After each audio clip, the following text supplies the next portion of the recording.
Hello, hi guys. So today let's talk about command line arguments in C++. Last time when I did a video on YouTube regarding the C++ compilation, so some of my audience asked me like how to read a command line argument from the program. So today the video is on command line arguments, reading the command line arguments. So let's start.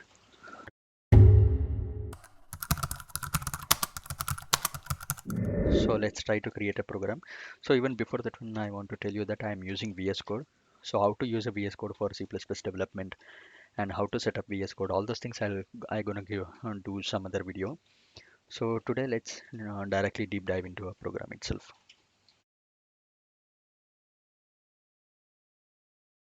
Okay, so till now we had seen like int main is taking an empty arguments. So now don't you forget about like what is the function, what is this argument, what is this return types. All those things I'm gonna explain in with the basics in upcoming videos.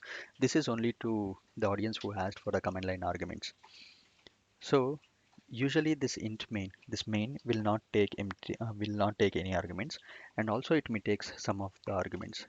So that is nothing but argc and character pointer argument v. So here you consider this one as a argument count, and this is nothing but a argument values. So either you can use a character pointer to a pointer, or you can use an array of character pointer. So both the options are same. So what is this character pointer? What is this pointer to a pointer? All these things I'm gonna make a separate video on data types, pointers, and I'll be covering all those things in that stage. So today let's simply look into our command line argument program. And also I'm gonna cover like what is this for loop, how to use this one, what is this iteration, everything I'm gonna make a separate video.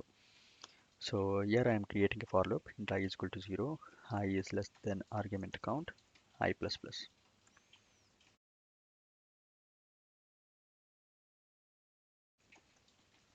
So what it does, I'm gonna explain once after we compile and see the output. So let's compile this program. So G++, this is my compiler and my program command line args.cpp. Let's compile this one.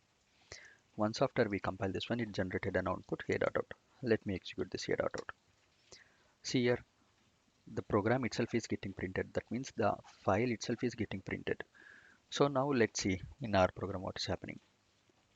Here you can see this int main is taking two arguments. One argument is a argument count. This is of type integer, and other argument is nothing but a command line argument, whatever we have supplied as a pointer to an pointer or an array to a character pointers.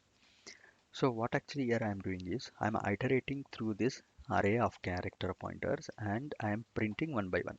So this I is nothing but iteration. So here I am initializing this I with 0, and this is where I am comparing with argument count, and this is where I am incrementing this I integer, and here I am looping over this array. Now now just forget about what is array, just you simply look at this code. So later I'll be explaining about integer, array, floats and all those stuffs.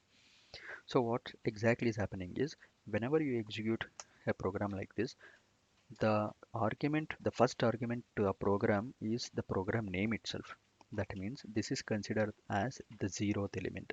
So when we come to our program, the zeroth element, first element is 0. Let's put some, let's print some value. Let's print like or let's simply print the values handle. Let me compile it again. So now I execute this one. See here, the zeroth argument is a.out. So similarly, if you give some hello world, here you can see the zeroth element is a.out and the first element is hello and the second here element is word. So this is how you can read a command line arguments from your program. So the thing is like what happens if we give the string here, that means with a double quote. Let's see, double quote. See, this double quote entire thing is considered as one string. So that means like whenever you want to give a command line arguments, you have to give it a space. So that is where each one is considered as one argument and it is read. You can give n number arguments. So the third argument is name Bhavit and the hello word. So this is how you can read a command line arguments from your program. Hope this video is helpful. So later I'll be explaining about the data types, integer, what is float, what are variables, everything. I gonna make a separate videos. As of now, this is only to show you how can you read a how can you read a command line arguments from a C++ program. Hope you like this video. If you like this video, please share and subscribe. Thank you.